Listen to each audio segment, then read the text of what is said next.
Tengo el placer de estar con Álvaro Nieto, actual director de The Objective, pero vamos, tienes una larga trayectoria. Vamos a recordar a redactor jefe en El País, subdirector de Tiempo, estuviste en Bruselas de corresponsal, llevaste las riendas de Voz Populi entre el año 2019 y 2021 y conseguiste que Voz Populi fuera uno de los medios más leídos, digitales más leídos. Es decir, has conseguido grandes éxitos. Cuéntanos.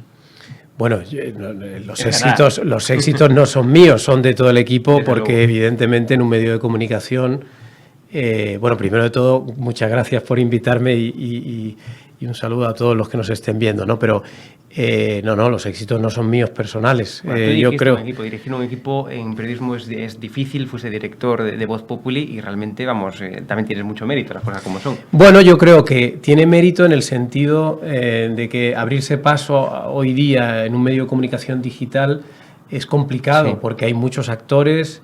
Es muy difícil que la gente acabe conociéndote, ¿no? Si no tienes gran apoyo de radios o de televisiones.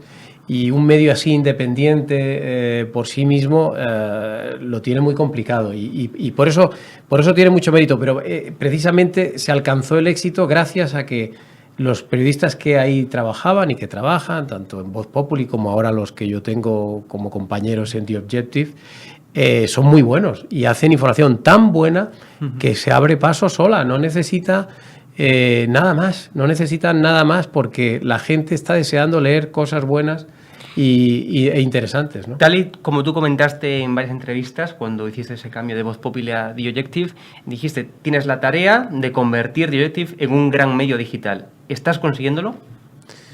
Hombre, los resultados de estos primeros meses son muy satisfactorios y yo diría que están por encima de lo previsto, ¿no? Muy por encima de lo previsto, ¿no? Como te decía antes, abrir camino en el mundo digital es muy complicado. Además, con el añadido de que justo en el otoño pues nacieron dos periódicos también, ¿no? El Debate y el Periódico de España, pero ya enseguida nosotros nos hemos colocado por delante según los medidores de audiencia y eso yo creo que es una magnífica señal. Cada día que pasa tenemos más audiencia que el día anterior. Bueno. Y todas las métricas, todas las cifras, todos los datos apuntan en la misma dirección y es que el periódico está empezando a conocerse. Bueno, ya tenía una trayectoria, ya tenía un público, pero ahora yo creo que se nos está conociendo mucho más. La gente, sabe que existimos. Y las noticias que estamos haciendo yo creo que están llamando mucho la atención. También tenemos unos columnistas excepcionales. Es decir, yo creo que el equipo que hemos logrado formar en The Objective es muy bueno, cosa que era lo más complicado, ¿no? Porque en un medio de comunicación ahora mismo lo más importante es la gente. Desde luego. Y si tienes malos periodistas, pues no vas a poder hacer nunca un buen periódico, pero si tienes buenos profesionales es más fácil. Conexión Caracas-Moncloa, tu último libro, Álvaro, que hoy nos vienes... mi último y mi primero. O sea, bueno, tengo primero y último libro. No tengo en cualquier caso, un libro fundamental, que se vea bien en pantalla, es fundamental que lo tengan en sus librerías, en sus bibliotecas personales, porque aquí desgranas dos temas, dos investigaciones periodísticas que tú lideraste, que es el Delcigate y que es el caso Plus Ultra, que siguen todavía estando, pues en el caldo de cultivo mediático, por así decirlo, que siguen estando en boca de los periodistas y políticos. Si tuvieras que describir o sintetizar cada caso, ¿cómo lo harías?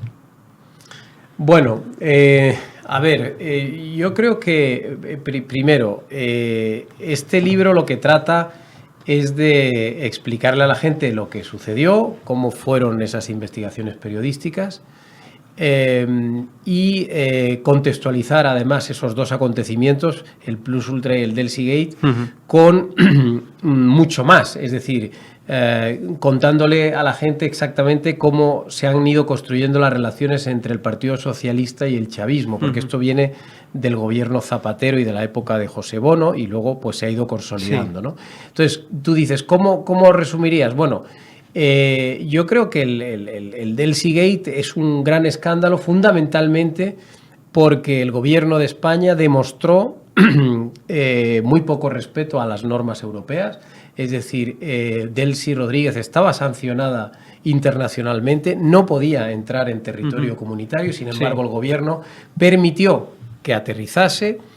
En vez de deportarla, que era lo que preveían las normas, mandarla en un vuelo de vuelta a su país de origen, permitió que se quedara en el aeropuerto hasta que tomara un vuelo a Doha, que era donde ella quería ir, y luego, con el añadido de que el ministro Ábalos, que fue el que estuvo reunido con ella, mintió hasta en 10 ocasiones sobre lo que había pasado, ¿no? Lo cual eleva aún más la gravedad de aquello, ¿no? Y el caso Plus Ultra, pues hombre, yo diría que es el rescate de una empresa prácticamente inexistente, 53 millones de euros que se le han dado acogiéndose a un fondo que estaba previsto para empresas estratégicas y para empresas que, teniendo una muy buena situación económica antes de la crisis del coronavirus, incurrieran en pérdidas como consecuencia de la pandemia, pero claro, es que resulta que esta empresa siempre ha dado pérdidas, nunca ha sido un negocio sano y por tanto, y bueno, aparte que no es estratégica, no era clave en el sector aeronáutico español y por tanto no había una justificación que justificara o que obligara a dar esta ayuda, ¿no? Estamos hablando de las relaciones entre el gobierno de Pedro Sánchez y la dictadura chavista. Pero normalmente cuando los periodistas nos referimos a tales relaciones pensamos en Pablo Iglesias, pensamos en la Fundación CEPS, pensamos en Juan Carlos Monedero, pensamos en los de Podemos, al fin y al cabo, en el sector de Podemos. Pero las relaciones con la dictadura chavista vienen mucho más atrás. Tú antes diste un nombre, Zapatero. Es decir, ¿de dónde proceden esas relaciones? Es importante también remarcar, insistir en eso, que no solamente es el sector Podemos, que también es el PSOE quien tiene esas relaciones, y tú lo comentas perfectamente en el libro. Bueno, yo es que además digo en el libro algo que creo que, hasta donde yo he podido saber, bueno, pues es lo que pasa actualmente, y es que hoy día las relaciones buenas con el chavismo no las tiene Podemos. El PSOE. Es decir, las tiene el PSOE. Podemos hace ya años que empezó a romper lazos con Venezuela o al menos a tener cada vez menos lazos. Podemos ahora donde está muy metido es en Argentina, con el gobierno de Fernández, con el nuevo gobierno. Ahí están empezando a hacer cosas. Pero y la relación que tuvieron con el chavismo ya no es la misma, entre otras cosas porque Podemos, cuando vio que se le reprochaba continuamente en España sus relaciones con el chavismo, cuando empezaron a salir informaciones muy sensibles y muy delicadas, empezó a desaparecer de allí para que no se le pudiera utilizar, digamos, políticamente en España.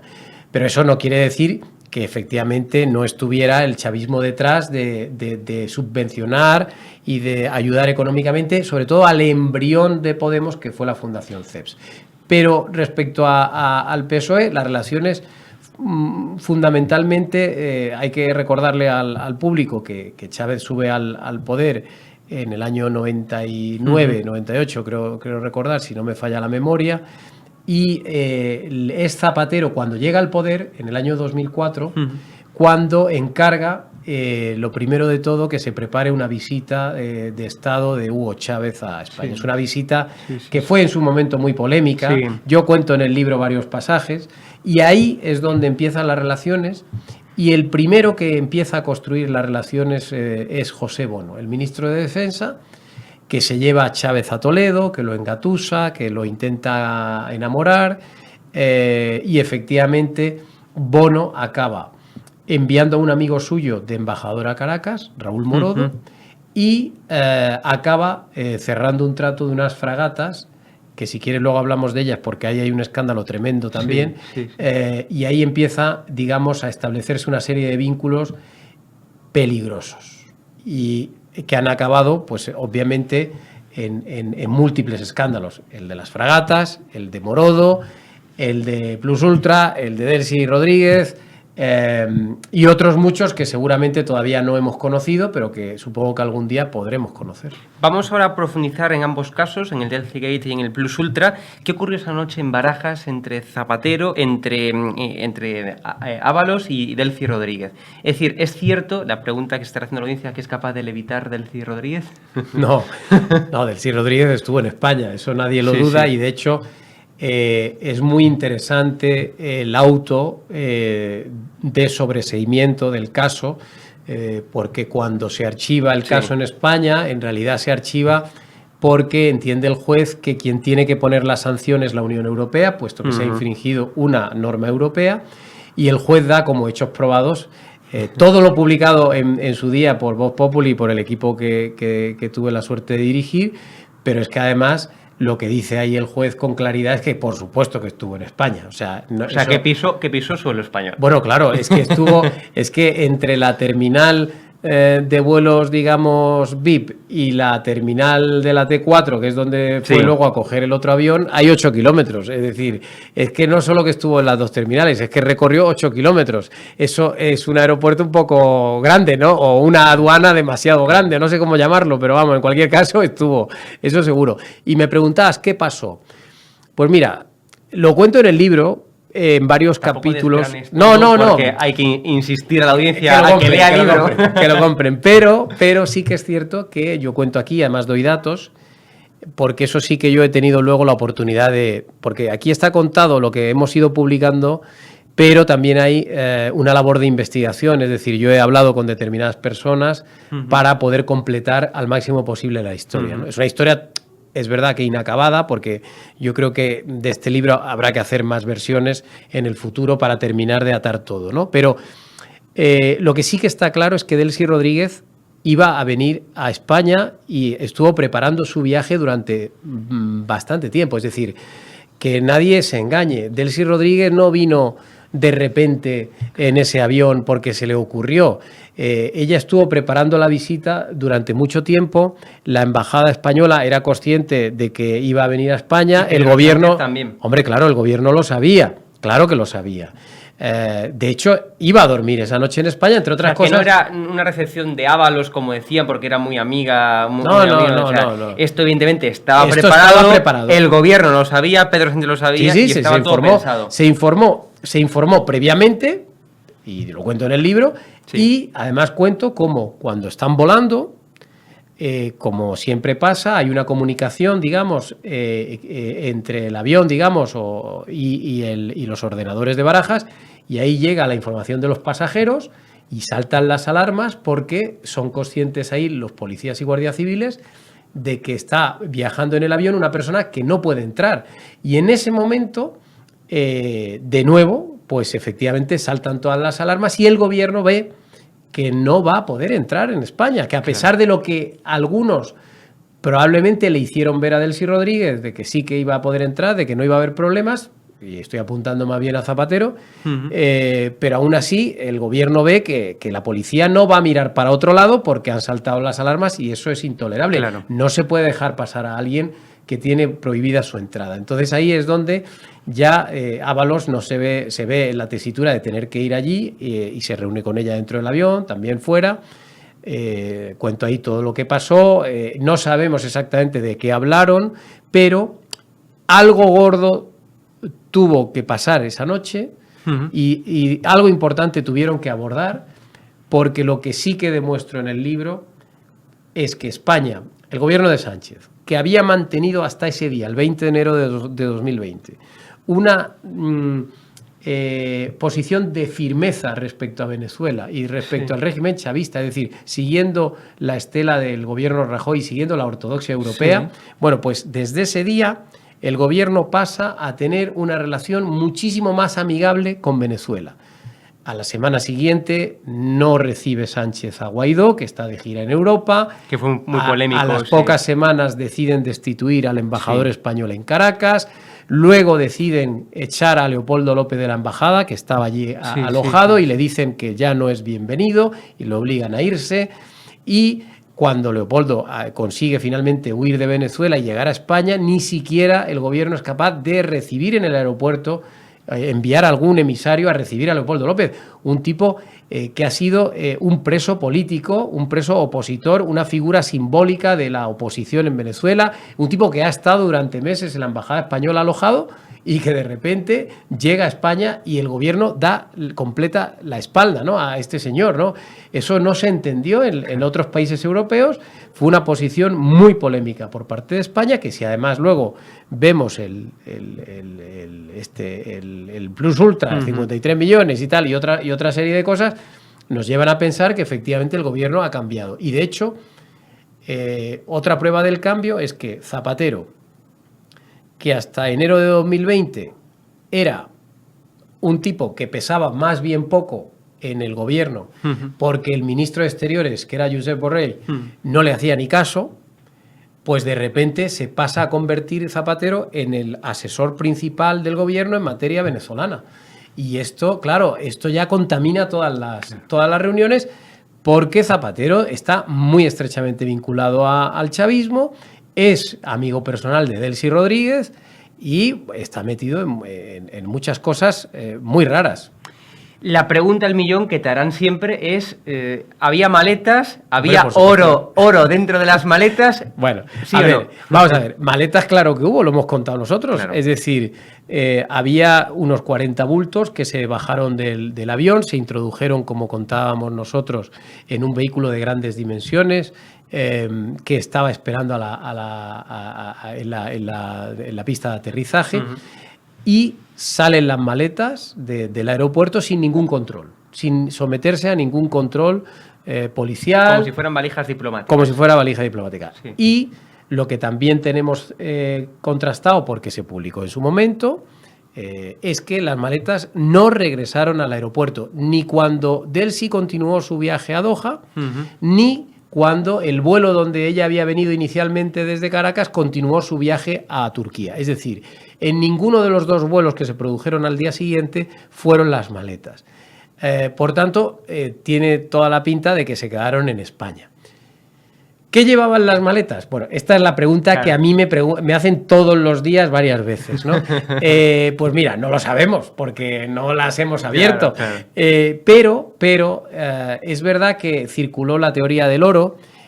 Teoría, insisto, que nosotros no publicamos en ningún momento, sí, porque esto sí que quiero dejarlo claro. Eso de que las maletas llevaban oro lo he leído en varios sitios. Nosotros lo que dijimos en su momento fue que Estados Unidos sí que hablaba de que había una ruta del oro entre Caracas y Turquía, pero la teoría del oro en realidad la que lo empezó a circular fue la diputada de Coalición Canaria, Ana Oramas, que en un programa de televisión dijo abiertamente que a ella le costaba que era oro. A nosotros no nos consta y yo no tengo pruebas para decir que fuera oro. Yo creo más bien, y así lo digo en el libro, que pudiera tratarse de dinero en efectivo. Porque a mí lo que me dicen las fuentes con las que yo he podido hablar en los últimos meses es que el gobierno chavista tiene un problema para pagar los gastos corrientes de sus embajadas, por ejemplo, en Europa. Es decir, los alquileres, las nóminas, el gasto corriente de la embajada. Eso no pueden pagarlo con el dinero de una cuenta bancaria porque el chavismo, precisamente porque está sancionado internacionalmente, no tiene cuentas, están bloqueadas, no puede hacer una transferencia a Caracas-Madrid. Claro. Entonces, como tiene muchas dificultades el chavismo para mover el dinero por cuentas bancarias, lo que suele hacer es moverse con maletas con dinero. Lo cual no quiere decir que esas 40 maletas se empleasen en pagar gastos de embajadas, yo no lo sé. Pero se pudieron usar para otras cuestiones, para comprar voluntades o para lo que fuera. Pero sí que es cierto que encaja más bien en la... yo creo que encaja mejor lo de que fuera dinero en efectivo, pero en cualquier caso lo que sí que tenemos atado, lo que tenemos 100% seguro es que bajaron del avión y no regresaron al avión. Y esto... Que eso ya dice bastante. Es muy inquietante. 40 valijas que entraron como si fueran valijas diplomáticas, que nunca regresaron, por así decirlo, que se quedaron en España, ya de por sí, suena muy feo. Suena mal, sobre todo, ¿sabes por qué suena mal? Porque no se sometieron al control policial, ni aduanero, ni nada de esto. Entonces, cuando tú descargas 40 maletas de madrugada, un domingo, en el aeropuerto, estando Ábalos reunido con Delcy Rodríguez... Pues hombre, en fin, no parece que sea ropa lo que había en esas maletas. Y hablando de oro, otro rumor, ¿tiene minas de oro Zapatero? Pues mira, esto también es una historia muy divertida. Ya ves que voy a saco. No, vas bien. Y no, porque me ayuda a desmentir algunas cosas, porque sí que es cierto que yo intento hacer mi trabajo lo mejor posible y entonces... siempre intento que todo lo que publiquemos sea verdad. Claro. Entonces, hay muchas cosas que circulan que no son verdad y eso no significa que yo esté defendiendo a los protagonistas. Entonces, por ejemplo, en el caso de la mina de oro, o sea, yo sé lo de la mina de oro desde hace 2 o 3 años y lo cuento en el libro porque lo de la mina de oro es un viejo cuento que se cuenta en Venezuela desde hace mucho tiempo. Es decir, esto es una cosa muy vieja. Lo que pasa es que en España algunos se han enterado ahora porque lo ha dicho Hugo Carvajal ante el juez, pero claro, Hugo Carvajal lo que ha hecho es precisamente hacerse eco del rumor ese que a él le sonaba de que había oído alguna vez en Venezuela. Yo esto de la mina de oro en su momento lo investigué, luego lo he vuelto a preguntar a raíz de lo del Pollo Carvajal y a mí no me consta que Zapatero tenga una mina de oro en Venezuela. De todas maneras, yo creo sinceramente que no lo necesita. Es decir, Zapatero tiene una mina de oro metafórica en Venezuela. Es decir, no necesita una mina física. Él ya tiene los suficientes tinglados montados allí como para beneficiarse lo que él quiera sin necesidad de tener oro, ni una mina, no, yo no lo veo, o sea, ni me consta, ni lo veo lógico que eso sea así. Pero bueno, oye, si algún día alguien lo demuestra, claro, yo me comeré mis palabras, ¿eh? O sea, sí, no tengo ningún problema. Pero al final el periodismo y la investigación es lo que tiene, que un día sabes unas cosas, el día siguiente se descubren otras y se va profundizando las historias. Caso Plus Ultra.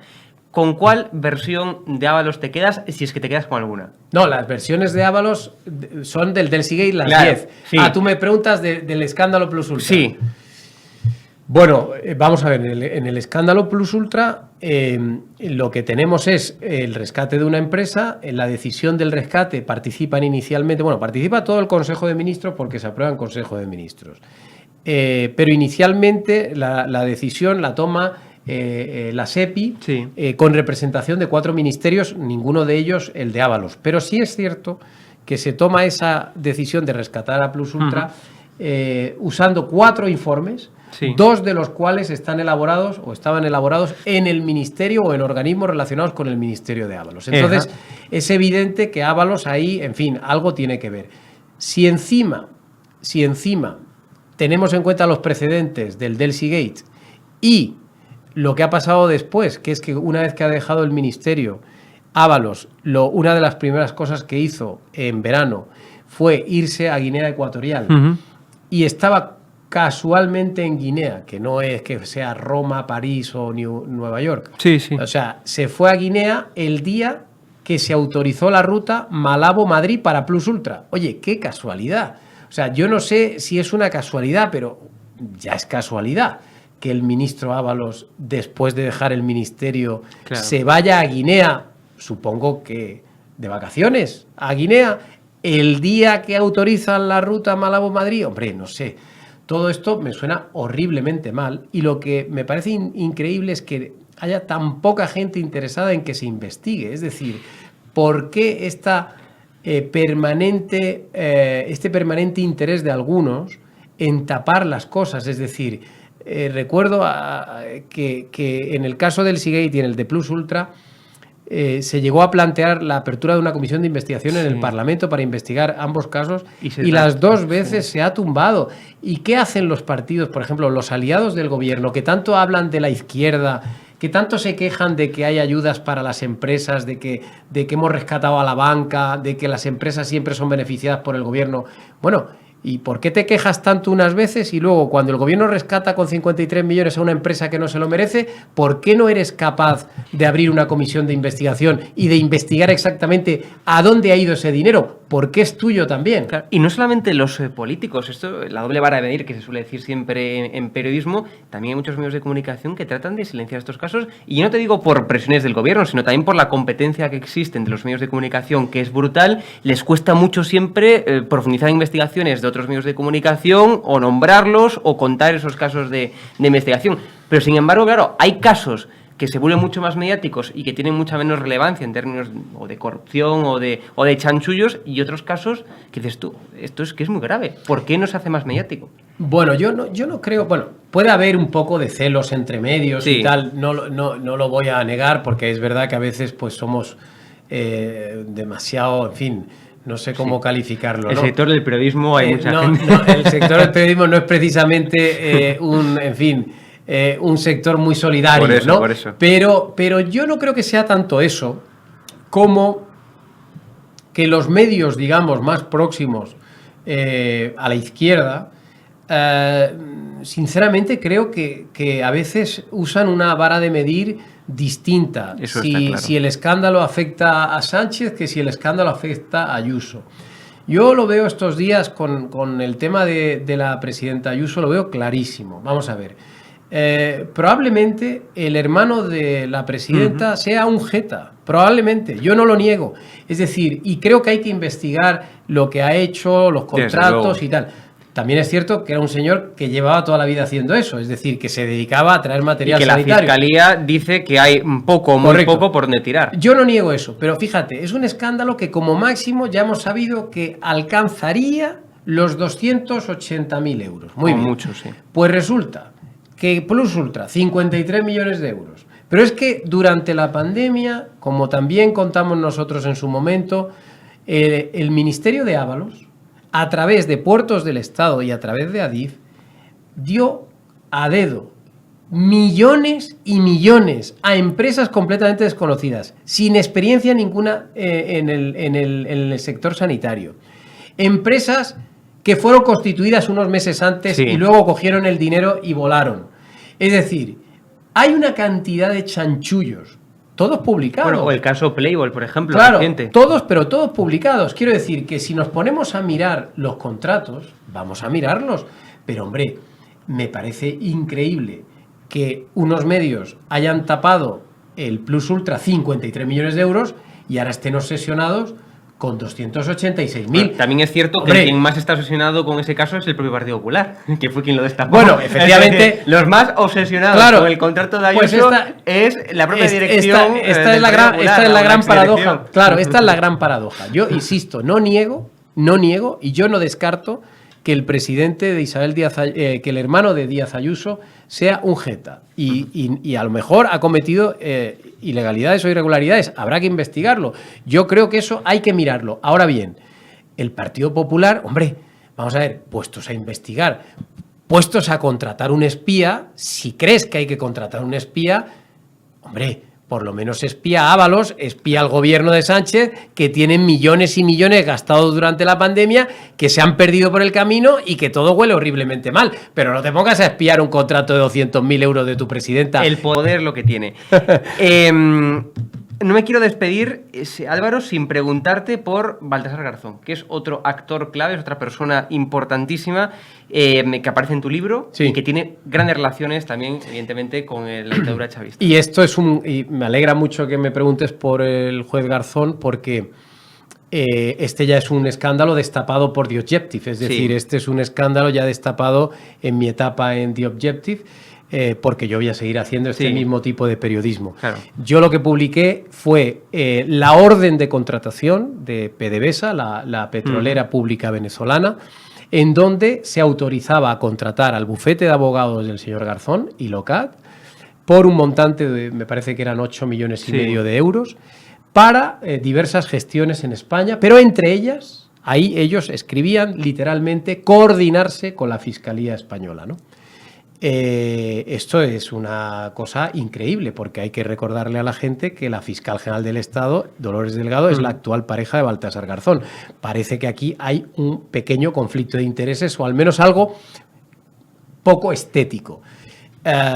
Evidentemente el señor Garzón entró en cólera en su momento, amenazó con todo tipo de actuaciones, pero aquí estamos esperando, porque evidentemente él sabe que no puede querellarse, porque lo que hemos publicado es lo que es. O sea, y en ese mismo documento, el PDVSA dice que hay que contratar a Garzón porque es el abogado mejor relacionado con el chavismo y con experiencia previa satisfactoria en asesorar y en ayudar al chavismo. Y eso es lo que a mí me inquieta. Es decir, oye, ¿hasta dónde llegan sus relaciones con Chávez? Porque hasta donde yo sabía, teníamos esta relación con PDVSA, que él actualmente está representando los intereses de PDVSA en España, bien. Sabemos también que él ha estado asesorando al testaferro de Maduro, que fue detenido en Cabo Verde, pero Alex Saab, Pero aparte de esto, yo no conozco nada más del señor Garzón. No sé a qué se refiere PDVSA cuando dice que es el abogado con mejores relaciones con el chavismo, el abogado español, y que es un hombre que ha tenido otros trabajos satisfactorios. O sea, me gustaría saberlo. Pero también te diré algo. Garzón es un abogado, tiene un bufete y tiene todo el derecho del mundo a hacer negocios con quien quiera siempre que los declare ante Hacienda. O sea, yo creo que ahí nos puede gustar más o menos que se aproveche de una dictadura, pero ahí no hay nada reprobable. Me parece más reprobable el comportamiento de Zapatero, porque, aunque tampoco creo que esté haciendo nada ilegal, porque, insisto, si lo está declarando ante la Hacienda española, supongo que no habrá ningún problema en cobrar alguna comisión o alguna cosa de sus gestiones allí, pero me parece más reprobable porque el señor Zapatero ha sido presidente de un gobierno democrático. Y, hombre, en mantener este tipo de relaciones prácticamente matrimoniales o prematrimoniales con un sátrapa, hombre, no sé hasta qué punto es presentable, sobre todo porque, hombre, Zapatero creo que, en fin, es una figura que representa a España cuando va por ahí y no sé hasta qué punto debería exponerse de esa manera. Hablabas, y ya con esto concluimos, Álvaro, de conflicto de intereses. Me vino a la cabeza Nadia Calviño, su marido, y los fondos europeos. ¿Estuvo un conflicto de intereses en este gobierno de Pedro Sánchez? Bueno, es que yo creo que es un buen ejemplo también. O sea, yo creo que aquí el gobierno, el problema que tiene es que ha descubierto que da igual lo que haga, que todo le va a ser perdonado. Es decir, fíjate, este gobierno empezó con varias dimisiones. Tuvo que dimitir el ministro de Cultura por un chanchullo, la ministra también de Sanidad, pero después de aquellas dimisiones iniciales de los primeros días, de las primeras semanas, yo creo que Sánchez acabó aprendiendo que ya no iba a caer ni un ministro más, que ya lo que había que hacer es tirar para adelante, porque la sociedad olvida rápido, porque los medios ayudan, estamos tan saturados de información. Y la oposición está como está. La oposición está mal, pero también es verdad que hay tal grado de saturación que un escándalo tapa a otro, que te olvidas enseguida, y precisamente por ese motivo es por el que yo he escrito este libro, ¿no? O sea, yo he escrito este libro por dos motivos. Uno, porque creo que hemos pasado página demasiado rápido de dos escándalos gravísimos, el Delsigate y el Plus Ultra, y no deberíamos olvidarlos tan rápido, porque si se lee esto, uno se da cuenta enseguida de la enorme gravedad de lo que aquí hay, ¿no? Y el otro motivo por el que he escrito el libro es porque creo que era de justicia reconocer el trabajo de los extraordinarios periodistas que hicieron estas investigaciones y que, por cierto, nadie les ha dado ningún premio. Es decir, aquí estamos todo el día dando premios a todo el mundo, pero a periodistas que investigan, a periodistas que publican información que no se conoce, destapan escándalos, nos dicen exactamente en qué se gasta el dinero. Bueno, pues a esos nadie les reconoce su trabajo. Entonces, para eso he escrito el libro, entre otras cosas, para que quede constancia de que hay periodistas muy buenos en España, que no son tan conocidos, que no salen en las teles, pero que hacen extraordinariamente bien su trabajo. Álvaro, Conexión Caracas-Moncloa, libro fundamental para que la audiencia que nos está viendo lo tenga en sus bibliotecas. Aquí queda. Muchas gracias por la entrevista y gracias por incluso desplazarte aquí a la redacción. Nada, gracias a vosotros, ha sido un placer.